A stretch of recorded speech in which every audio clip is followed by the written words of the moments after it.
सुप्रभात कक्षायः। हम पढ़ा रहे हैं आपको इस YouTube चैनल के माध्यम से, ऑडियो के माध्यम से संस्कृत शिक्षण में संस्कृत व्याकरण की पाठ्य योजना। इसमें आपको कल हमने दिनांक, नाम, विद्यालय इत्यादि बता दिया था, सामान्योद्देश्यानि बता दिया था, विशिष्टोद्देश्यम बता दिया था, ज्ञानात्मकम, बोधात्मकम ये आपको कल बता दिया था। और आज संस्कृत व्याकरण में भाग 2 में है अनुप्रयोगात्मकम मोहलंत। अनुप्रयोगात्मकम मोहलंत। तो इसमें नंबर 1 है छात्र अलंकार के विभिन्न प्रकारों के संबंध में कारण स्पष्ट कर सकेंगे, पूर्ण विराम। और जहाँ पे कारण है इसको रेखांकित कर देंगे। और अलंकार क्यों आया है? क्योंकि अलंकार शीर्षक टॉपिक का नाम है। छात्र अलंकार के विभिन्न प्रकारों के संबंध में कारण स्पष्ट कर सकेंगे। नंबर 2, छात्र अलंकार की परिभाषा के आधार पर परिकल्पनाओं का निर्माण कर सकेंगे और परिकल्पनाओं को रेखांकित करेंगे।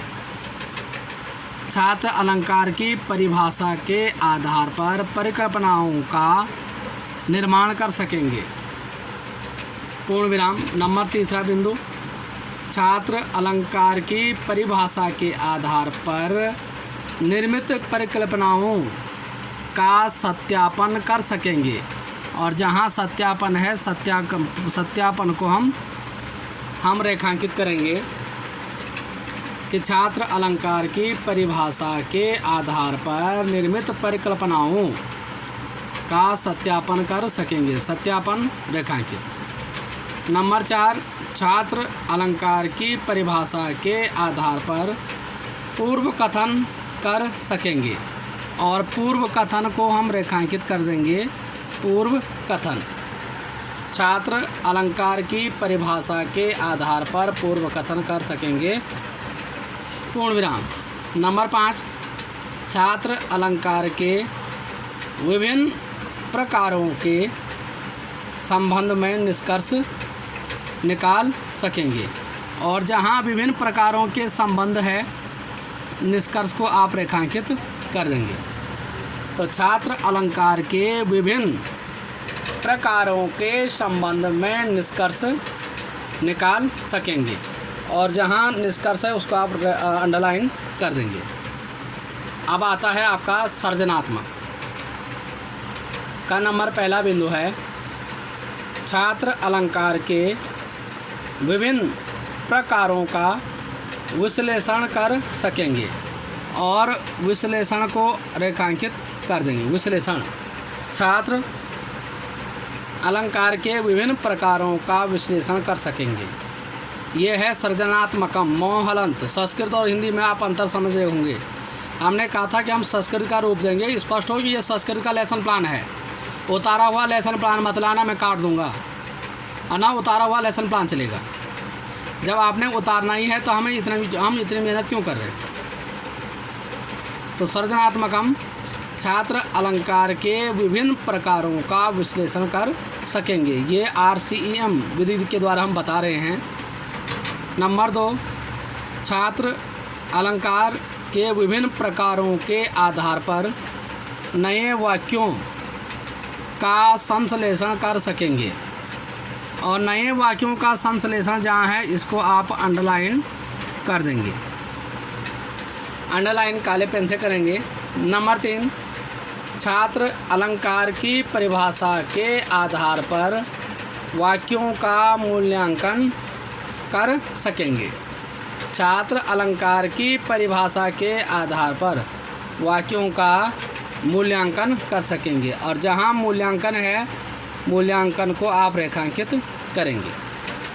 तो ये आपका सृजनात्मकम का भी आ गया है। अब है सहायकोपकरणानि। सहायकोपकरणानि, सहायक उपकरण।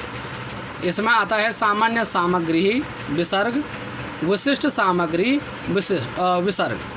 सामान्य सामग्री में चाक, झाड़न, लपेट, श्यामपट्ट, संकेतक आदि।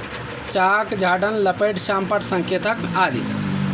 और विशिष्ट सामग्री में आता है अलंकार के विभिन्न प्रकारों एवं उदाहरणों को दर्शाता हुआ चार्ट। अलंकार के विभिन्न प्रकारों एवं उदाहरणों को दर्शाता हुआ चार्ट। तो ये आता है विशिष्ट सामग्री। अब आता है पूर्व ज्ञानम म हलंत। पूर्व ज्ञानम में छात्रः विसर्ग, अलंकारम म र के ऊपर अनुस्वार, विषये सामान्यतः त के पीछे विसर्ग, जानन्ति। छात्रा अलंकारम विषये सामान्यतः जानन्ति।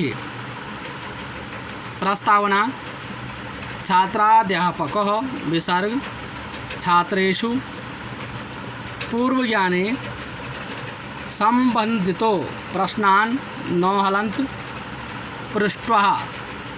तो छात्राध्यापकः विसर्ग, छात्रेषु पूर्वज्ञाने संबंधितो, तो विसर्ग अनुस्वार भी है, प्रश्नान् न हलन्त पृष्ट्वा पूर्ण विराम।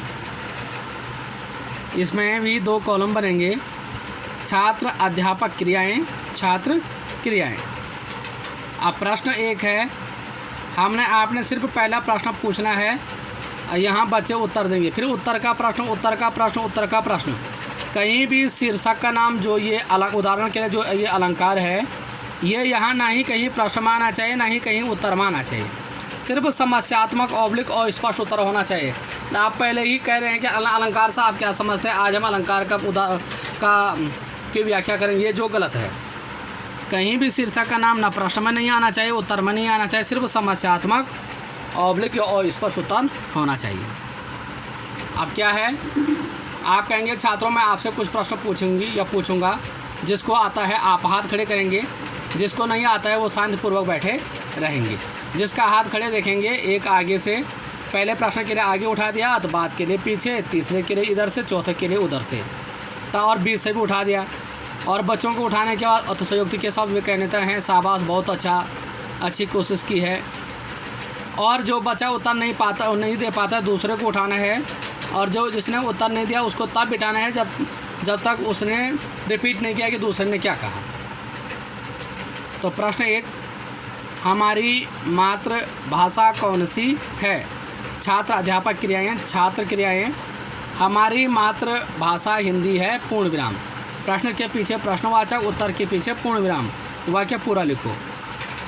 प्रश्न 2, हिंदी पाठ्य में कितने भाग हैं? उत्तर, हिंदी पाठ्य में 2 भाग हैं।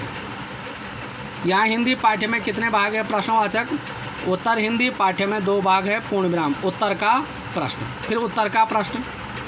प्रश्न 3, हिंदी पाठ्य के 2 भागों के नाम बताइए। प्रश्नवाचक, उत्तर गद्य और काव्य। हिंदी पाठ्य के 2 भाग के नाम, नंबर 1 गद्य, नंबर 2 काव्य।